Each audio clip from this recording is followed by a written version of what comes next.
Mayadeen, our headlines for tonight are the following. A manipulation of the Israelis reflects the non-respect of the deal and, of course, the solid position of Hamas brings the deal back to its path. In the second segment, we will discuss the reactions to the exchange of prisoners and also the tensions and the pressures that Netanyahu is facing on the internal level in Israel that might have an impact on the war. So a confusion and a lot of tension is happening in Israel right now, and that led to the manipulation that the Israeli government tried to do in terms of the deal that was reached, while Hamas was very clear in terms of this deal. The two different positions of the Israeli on one hand and the Palestinians on the other hand prove that this war had led to a lot of conflict inside of Israel, and that led to a lot of challenges that Netanyahu will face, and it also proved that the resistance is capable of maintaining or of keeping the situation under control. Now, as Netanyahu has now less opportunities, since the internal scene in Israel and now knows that the current Israeli government is incapable of dealing with the situation, Netanyahu has less opportunities and has, of course, to change the approach that he has adopted in Gaza in terms of genocides and mass murders. Especially that also on the international level, the audience or the public opinion has been, of course, reacting. We will discuss these issues with our guests. From Haifa, Dr. Isam Makhoul, political analyst. From London, Dr. Marcus Papadopoulos. And from Washington, former diplomat Mr. Michael Springman. The host is introducing all of our guests for tonight. We will start with you, Dr. Isam Makhoul. If we focus on the videos that were released yesterday, the footage of the hostages that were released, the prisoners that were released, the terms of the deals, and also the celebrations of the Palestinian, those celebrations that show us that maybe the defeat of Israel is now close, especially after the second day of the truce. We've also seen a lot of information regarding the humanitarian aid that should enter Gaza, and we've also seen the failure of Israel that aimed to manipulate the situation in order to have more leverage. So what do you think about all of this, and what do you think about the policy of the Israeli government right now? At first, good evening to you and to your guests. At the end of the day, Israel wants to deal as if it is victorious, as if it has won the war, and as if it is controlling Gaza and the situation in Gaza on all levels. But the situation on the ground does not reflect this idea that concept that the Israeli government is trying to promote on the media outlets today. The war of Israel, the main war, is against the public opinion inside of Israel, because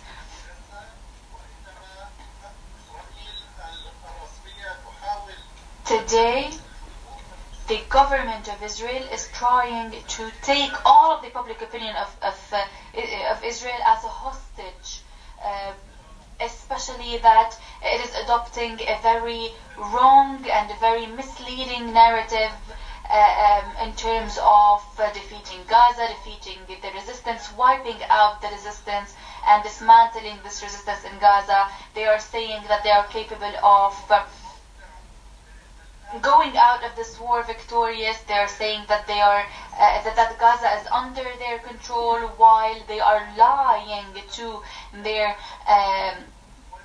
population. So I think that the main reason behind the promotion of this narrative is, of course, to mislead the Israelis and to convince them that their government had reached a lot of achievements in this war, while it is clear today, and everyone is well aware, even on social media, many observers and analysts in Israel are well aware, and they are speaking about this. They are saying that when the Israeli government, when the Israeli officials are talking about achievements on the ground in Gaza, are completely lying.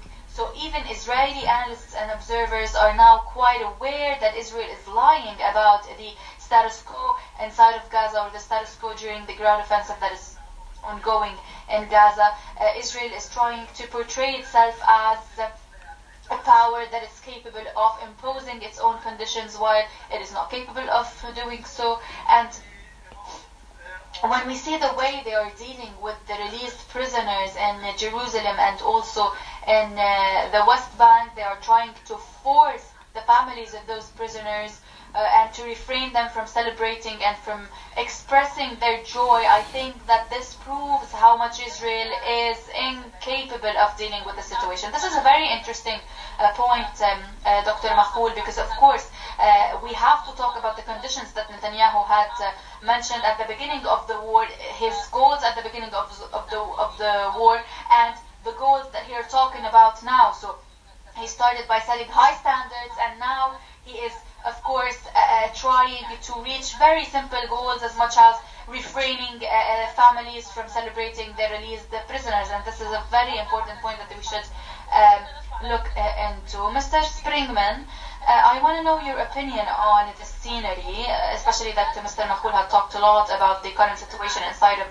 Israel, but we also want to talk about the American pressures. To what extent this pressure is serious? Because CNN had said that Benjamin Netanyahu would not have accepted this deal without the American pressure. They have also mentioned the fact that Biden had called Netanyahu in order to make sure that the conditions of the deal is being accepted. Also, Biden communicated with the Qataris in order to make sure that this deal is going on smoothly. We want to know to what extent the Americans are serious about this deal. Well, in my belief, I do not think the Americans are serious in anything except supporting the apartheid entity and its Holocaust against the Palestinian people. Biden can talk because Biden is looking very badly in demonstrations throughout the United States and in Europe. So he has to say something to Netanyahu to give the impression that something will be done by the Americans to the Israelis, to give the impression that they are acting humanely.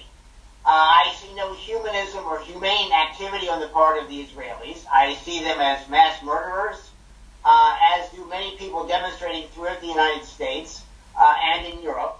But unfortunately, in places like Germany, if you say from the river to the sea, you get arrested. In the United States, there are Jews who are attempting to trademark the expression from the river to the sea, so that they can stop any Palestinians or anyone who supports the Palestinians from using these terms or this slogan, which is very clear and very precise, that Palestine has been robbed of its territory by invading Zionists. The Americans are out of control in some areas on this. In Maryland, for example, there was a Muslim woman from CARE, the Committee on American Islamic Relations. She was removed from a Human Rights Commission because she supported Palestine in its fight against the Israeli enemy. In another part of Montgomery County, near Washington, D.C., you had this organization, CASA, which is primarily supporting illegal aliens. And the director of this organization came out publicly stating that the Palestinians were being murdered in a genocide and something had to be done. And now his economic support is being stripped away from him. So there is a tremendous pressure to keep the American government on the side of Israel and its genocide, its Holocaust, against the Palestinian people. So yes, I'm sorry to interrupt you. But if we want to talk about the American position in general, what will happen afterwards? What will happen after the end of the truce? What will be the American position after the end of the truce? If we talk about this, I'm sorry. So we have, in order to understand what will happen after the truce, we have to understand the real American position. What does America want?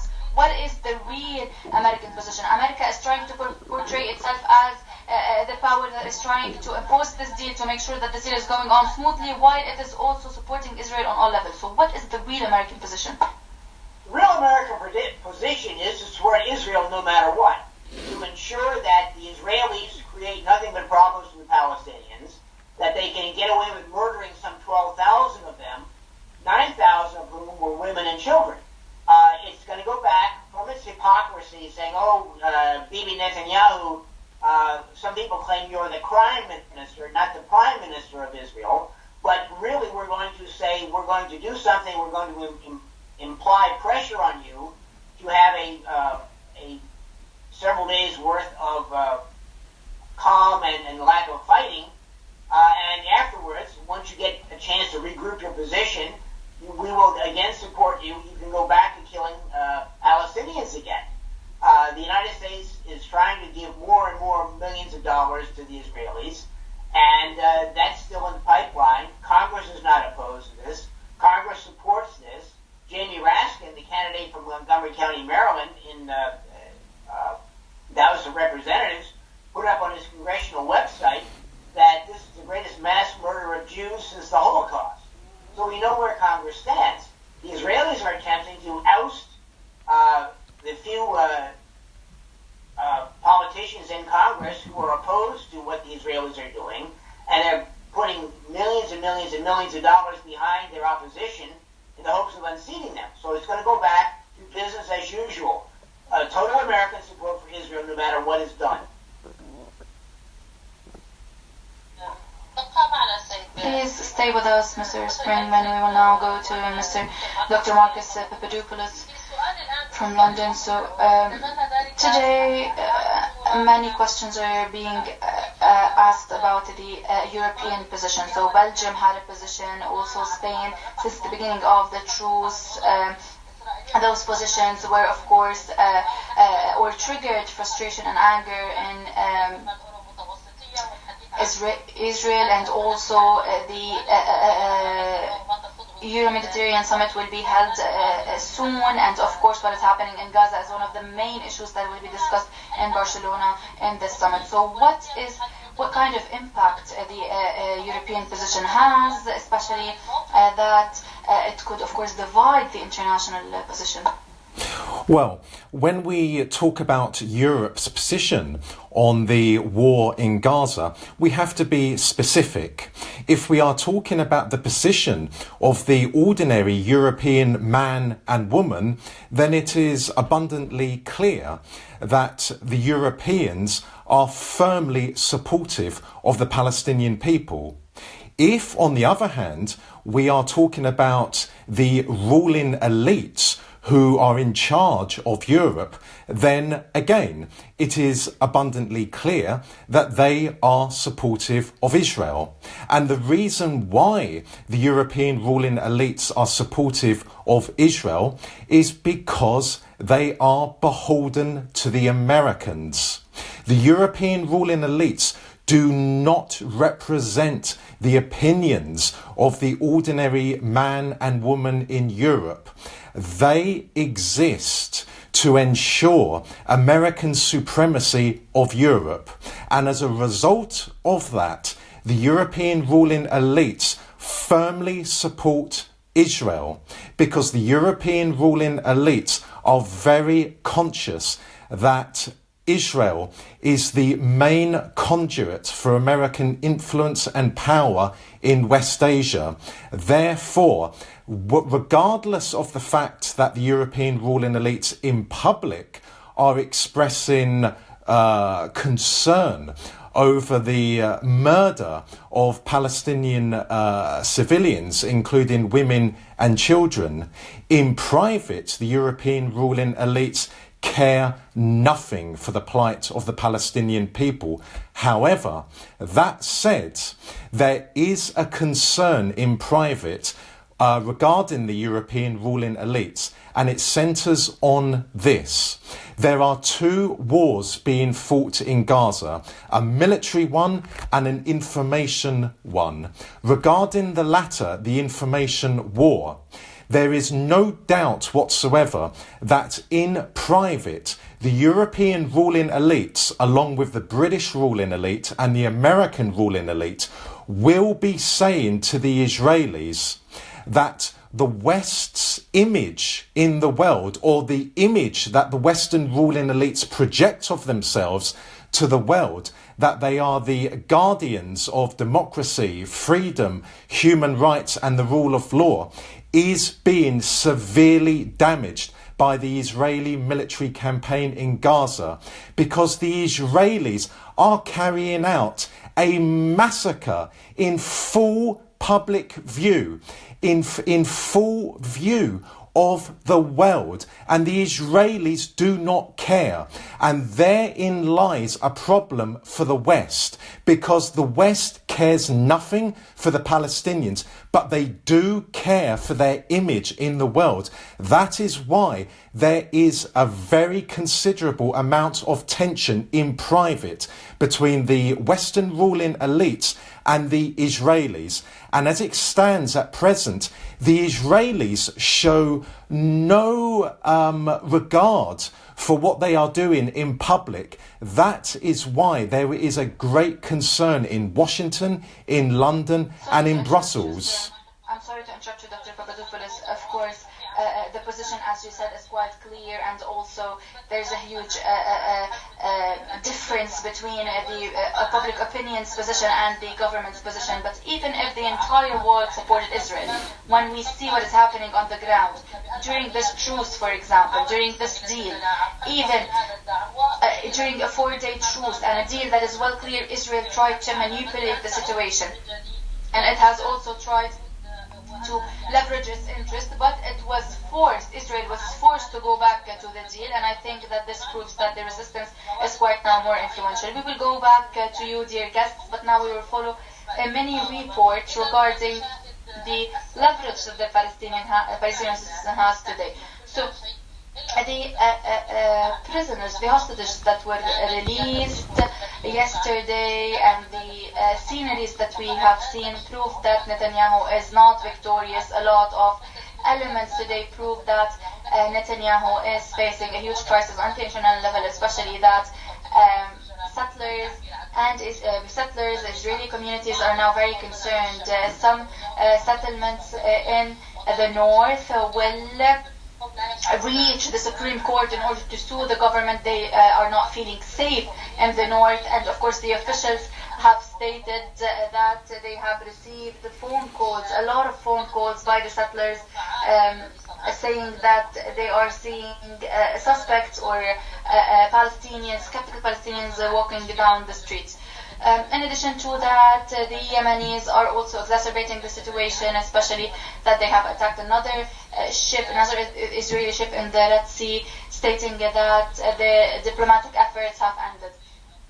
This is a Yemeni military official saying that the truce is only in Gaza, in Palestine, and we have already said that any movement of the Israeli ships and companies in the Red Sea will, of course, be targeted by us.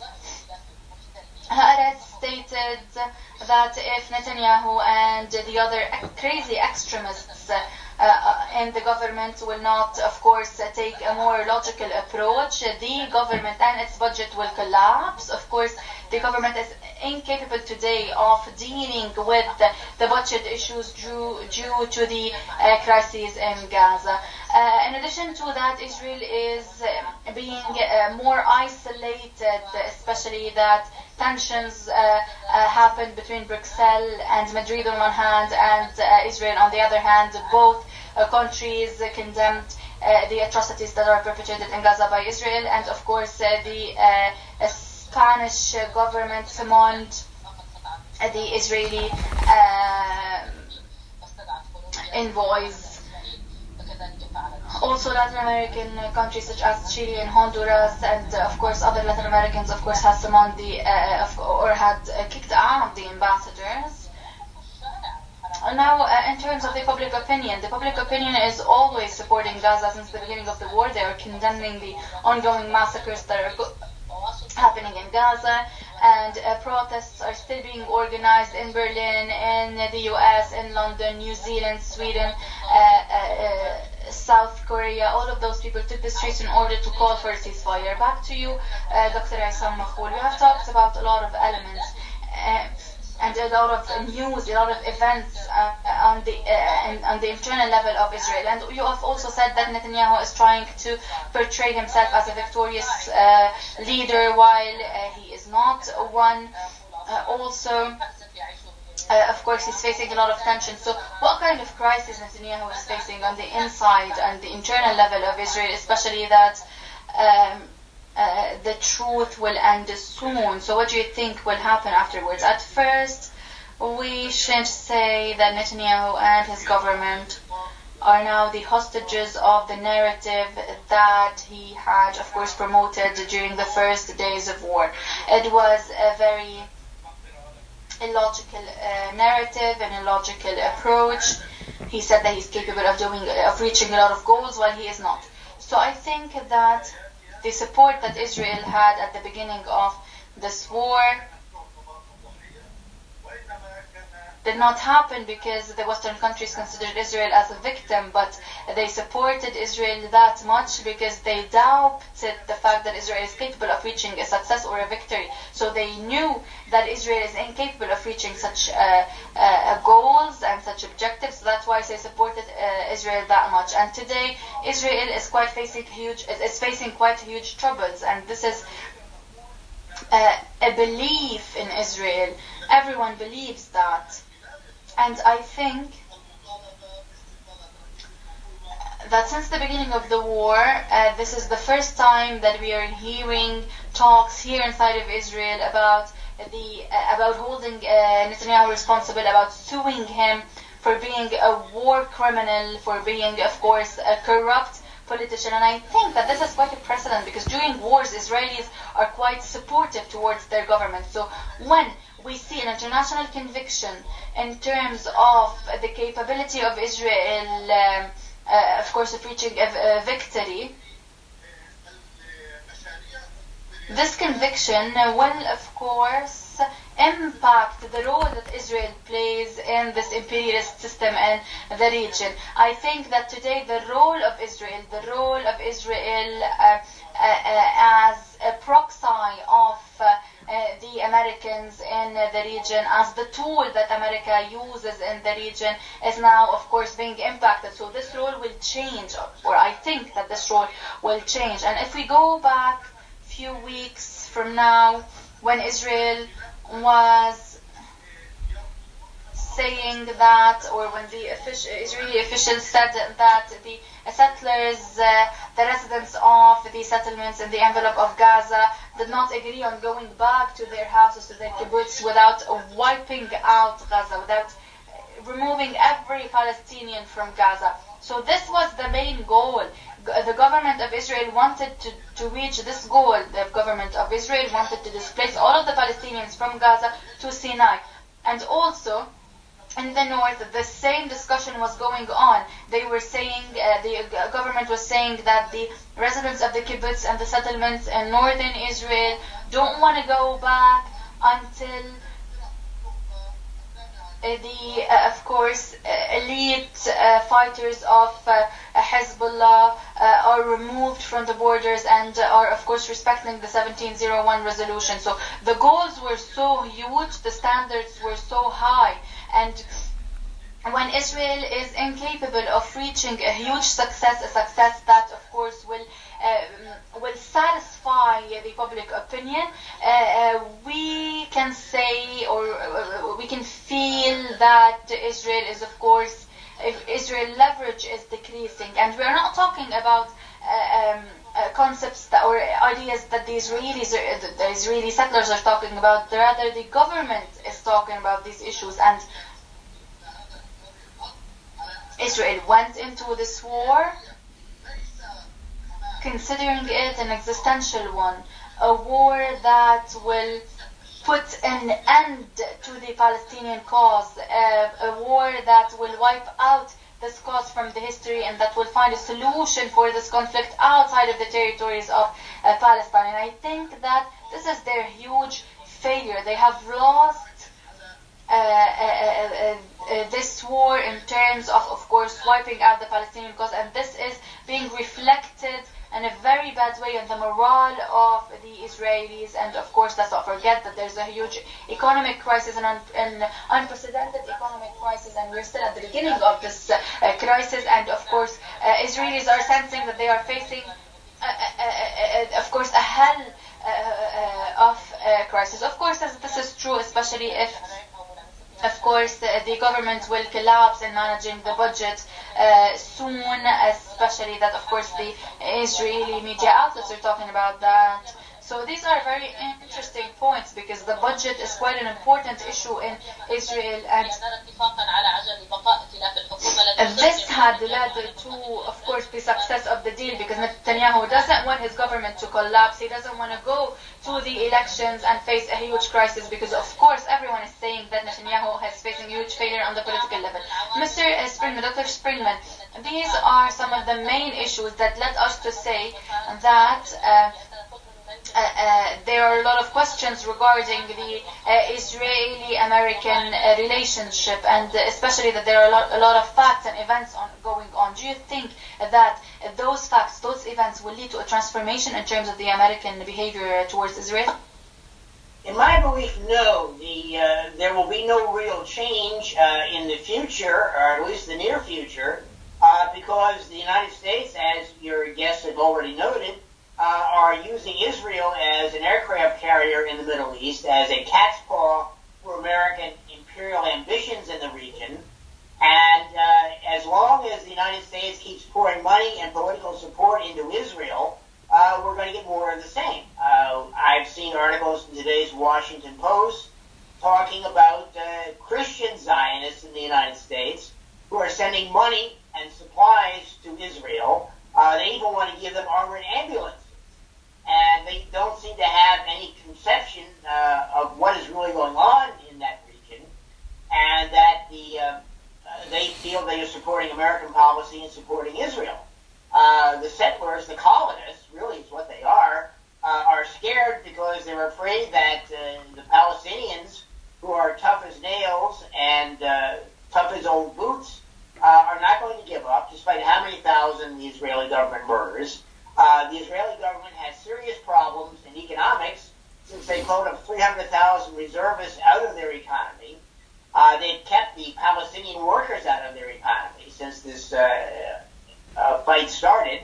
So the long-term effects on the Israeli economy are going to be very, very tough for Netanyahu and his government. But as long as America supports them, as long as Europe supports them, the special air services from Britain, for example, are believed to be operating in Gaza and working against the Palestinian people. They've clamped down on any kind of information that's coming out. So we're not really sure what the British are doing. But as far as the Palestinian freedom fighters are going, I'm delighted to see them smuggling out videos of their attacks on Israeli tanks and armored personnel carriers and so forth. So it's not a one-way fight, as the American press seems to believe, and as the European press seems to think. So I'm quite happy that Israel is paying the price for its attacks on Palestinians, on its genocide, on its Holocaust of Palestinians. So in the future, let us hope that this will work against the United States' interests. If enough people vote against Biden and the other Democrats who are in the running who want to support Israel, and including Donald Trump who supports Israel, we may see some deep political changes here. But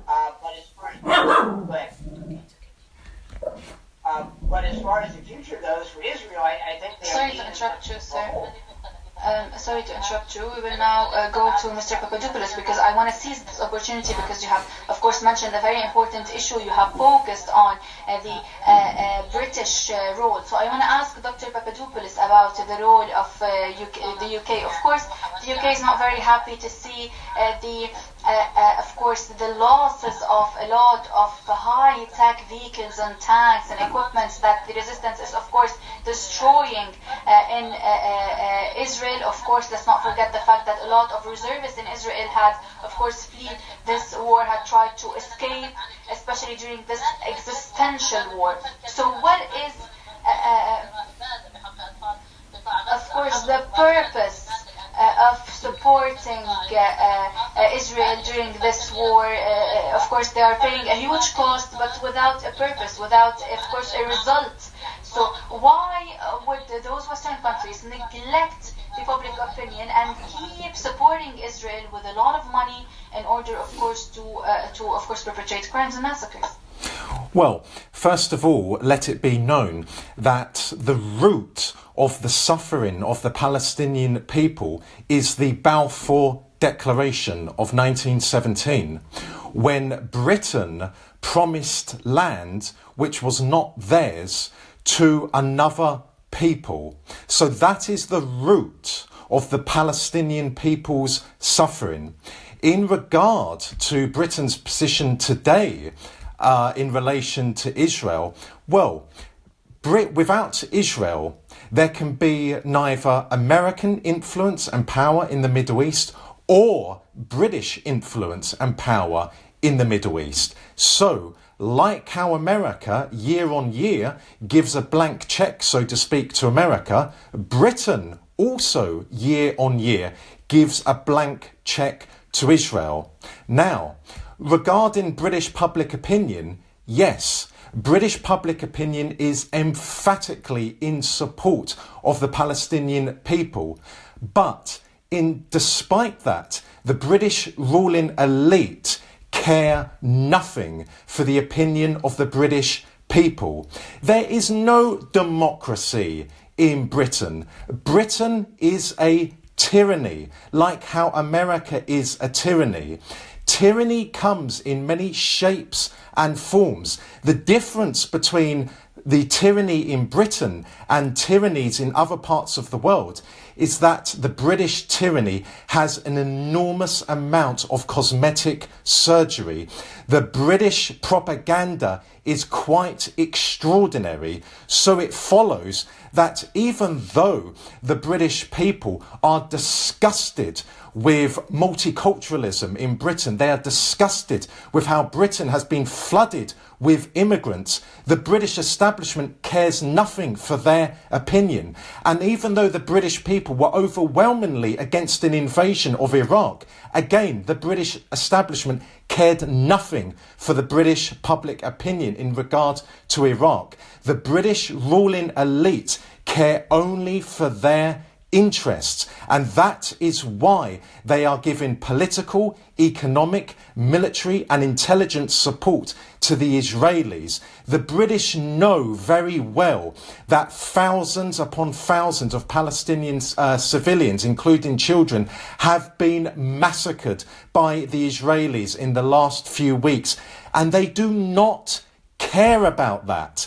They have no empathy. The British establishment, along with the American establishment and the Israeli establishment, is the most criminal, the most violent, the most sadistic and the most murderous in the world. Look at what they are doing in Ukraine. They are using Ukrainian soldiers to fight their war, and they are doing the same in Israel. They will go to any lengths to ensure that Israel remains strong, because without a strong Israel, there cannot be American and British influence and power in the Middle East. There can be no Western supremacy of West Asia without Israel. That is why the British will go to any length to support Israel.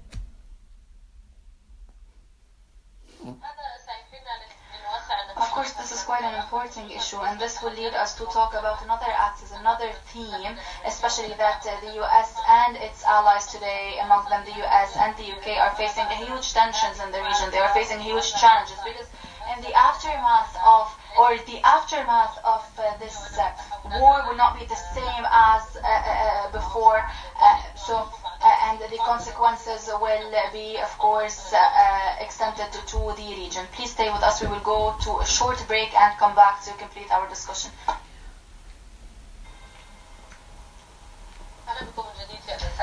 Welcome Welcome again to Al-Masaiya from Mayadeen. Of course, Israel is today facing a huge trap in addition to other strategic challenges that it is facing today, and that could, of course, have impact on the interests of the U.S. in the region. This is a report.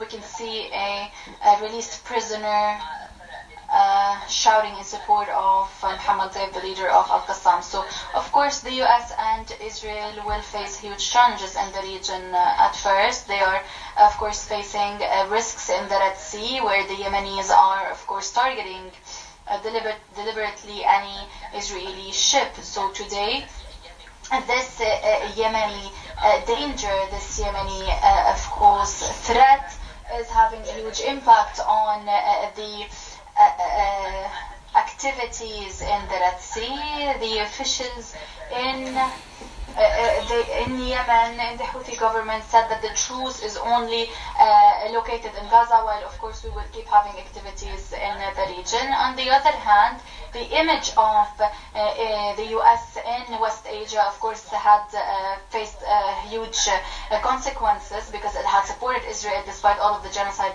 that it had, all of the crimes, that it had perpetrated in Gaza. They have been providing Israel with high-tech weapons, high-tech arms, and a lot of money. So some Americans are also saying that Israel would not have been capable, or would not be capable of dealing with Hamas without the support of the US, and this is based on a Washington Post article.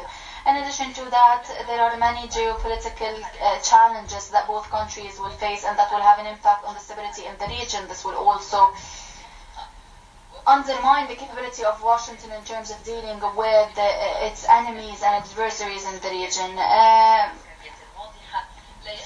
Also, some observers are criticizing the presence of American troops in Iraq and Syria, stating that the presence of those soldiers, of those troops, will not protect America, rather it will, of course, put them at risk.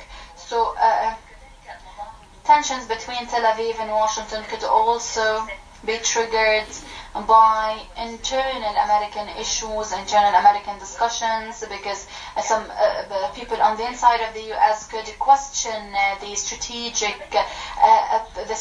strategy adopted in terms of dealing with Israel, while also Washington says that it wants, of course, to reach prosperity and stability in the Middle East. Some observers are saying that it is, of course, it is facing huge concerns due to the war now ongoing between Palestinians and Israelis. Also, some observers are talking about a division in the midst of the Democratic Party. I will start with Dr. Isam Mahfoul. Based on the report that we have followed, how will the interests of the US in the region maybe outline or frame the, of course, the strategy that the US is adopting in the region? Also, what kind of routes the US could go through, especially in terms of dealing with Israel? And also, there's another point that is quite important. The position of the resistance is quite clear. After the end of the second day of the truce, the resistance did not back off, did not compromise. The resistance insisted on, of course, on implementing the deal in a very prudent way. They did not want, of course, to accept the Israeli manipulation. And to what extent do you think that this will have an impact on the Israeli position? At first, it is quite clear that Israel had tried to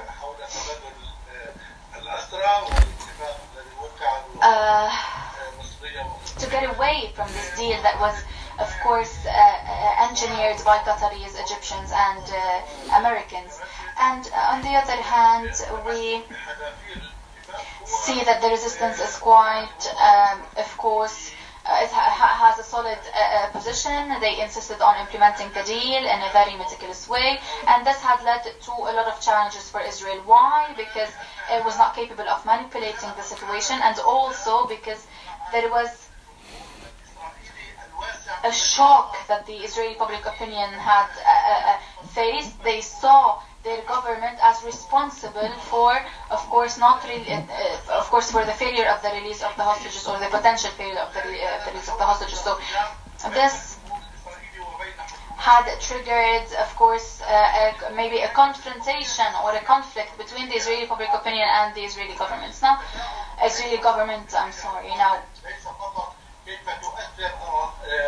I am being quite optimistic. I don't think that the strategic interests of the US will have an impact on the war with Gaza. I think, on the other hand, or on the opposite, that the failure of Israel in Gaza will have an impact on the strategic interests of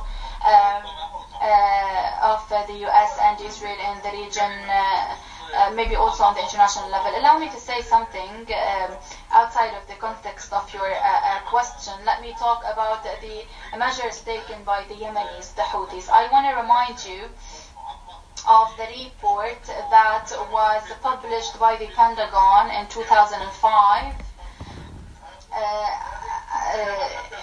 amidst the war against terrorism, when the US had 5 strategic goals. One of them was the right of the US in maintaining its presence and control over the maritime routes and corridors and also straits in the region. So this was a very important point for the US. So when the US set those goals, it aimed, of course, at refraining any country from developing into a major power in the region, and that's why it had, of course, included the maritime routes in its, of course, package of interests. And, of course, no one can question the right of the Yemenis to do so, and what is acceptable for America is acceptable for others. What America is allowed to do, others are also allowed to do. So there's also another point, Israel, that of course seemed to be a follower of the US, a dependent on the US. Israel today had lost its sovereignty, allow me to say, because today American officials, American ministers had entered the war cabinet, that they have participated in the small committee, the special committee, the private committee of the Israeli cabinet that was formed in order to deal with this war. I think this is a violation of the Israeli sovereignty. It had proved that Israel is a dependent on the US, and while Israel was trying to portray itself during the last few years as the huge power in the region that is capable of providing the countries that want to normalize their ties with Israel with protection and with support, proved to be incapable of doing so. Israel is today incapable of fulfilling its promises, its engagements with those partners in the region, because it is incapable of facing this war without the American support. Back to you, Mr. Springman. This is a very important point, and I want you to comment on that. Mr. Isam said that the failure of this war will have an impact on the strategic interests of the US in the region. We have also talked about the maritime routes, and this could lead to a huge crisis for the US. America of course, has a lot of interests over those maritime routes. They depend on those maritime routes. They make sure that they make sure, of course, of having a lot of deals and agreements over maritime routes and straits in order to gain leverage in the countries around those areas, especially in the Gulf, in the Arab Gulf region. Today, the Yemenis sent a very clear message, and of course they have challenged the presence of the US in this region, a presence that was huge. So to what extent do you think this war will have an impact, or the failure of Israel will have an impact on the interests of the US there? Well, the interests of the United States, I believe, will be damaged by its continued support for Israel, despite the opinion of the rest of the world. The Americans, of course, were deathly afraid of having China move into Africa, into North Africa, and help the various countries there with investments, with construction projects, and with infrastructure. The Americans opposed the Chinese Belt and Road project, and they had nothing to replace it with if the choke point the Eastern Mediterranean, the Straits of Gibraltar, and the Bab el-Mandeb and the Straits of Hormuz are blocked by powers that are unfriendly to the United States, who have no desire to have American control of the region. The Americans are going to have a serious problem that they can't fight everyone in the Middle East and Southwest Asia and North Africa. So it's going to be a cascading collapse if this comes to pass, because the Americans use the so-called freedom of the sea to impose their controls on everything, and become extremely overwrought when the Ansar Allah freedom fighters capture an Israeli ship in the Red Sea, and unknown people fire a drone and damage another Israeli ship in the Indian Ocean. So I think the Americans are at the end of their tether as far as control of everything goes. People in the United States are screaming, why are we shipping money and weapons to Israel when people in Flint, Michigan are poisoned from drinking the water that's filled with lead? So I think that in the future, the American efforts to control the world are going to be a tragic failure, because the Americans are losing control of everything now. The economy is collapsing thanks to its war against the Russian Federation. So I believe that in the future, things, hopefully, only good will come from the current conflict in occupied Palestine, and the spreading opposition of the American role in it is going around the world, and especially at the choke points that control oil and trade and shipments and aircraft and things like this. This is quite interesting. What do you think about that, Dr. Papadopoulos? And also the UK had an experience on this level, especially in terms of the silence war with Iran. Of course, there are a lot of strategic impact that will happen. The scenario is quite larger today. And what kind of routes will be adopted in order to reach a ceasefire after the end of the truce? Allow me to emphasise again, whilst the Americans and the British need to preserve the illusion that they are the guardians of democracy, freedom and human rights in the world, nonetheless, they understand that might is right. Even if world opinion is against Israel, the American and British ruling elites understand that public opinion will not defeat them militarily and economically in West Asia. That is a sad reality. That is a brutal reality, but that is a reality we have to accept. The Americans and the British, they live by the sword. They live by the view that might is right. On top of that, yes, the Americans and the British are very eager to ensure that their shipping channels, that their oil and gas pipelines throughout West Asia are protected, are preserved. But I think on top of that, there is another dimension to the war in Gaza that a lot of people are not aware of. If Israel is intent on annexing Gaza, expelling the Palestinian population from Gaza and replacing the Palestinian population with Jewish settlers, then the path will be clear for the Americans and the British to take control of the oil and gas fields off the coast of Gaza. That is a very important dimension that, as I said, a lot of people are oblivious to.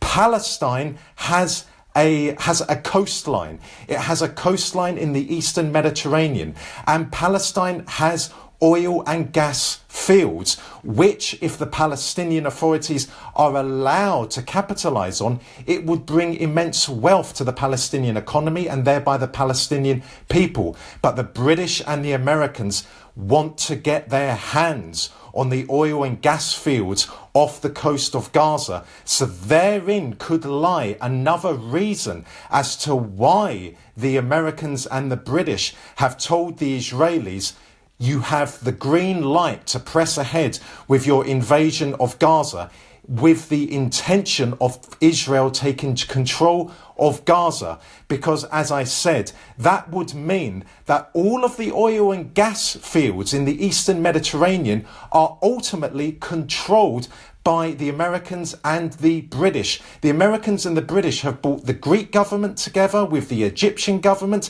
and the Lebanese government and the Israeli government together to control the newly found oil and gas fields in the Eastern Mediterranean. The exception being the oil and gas fields off the coast of Gaza. That is the missing piece in the jigsaw for the Americans and the British.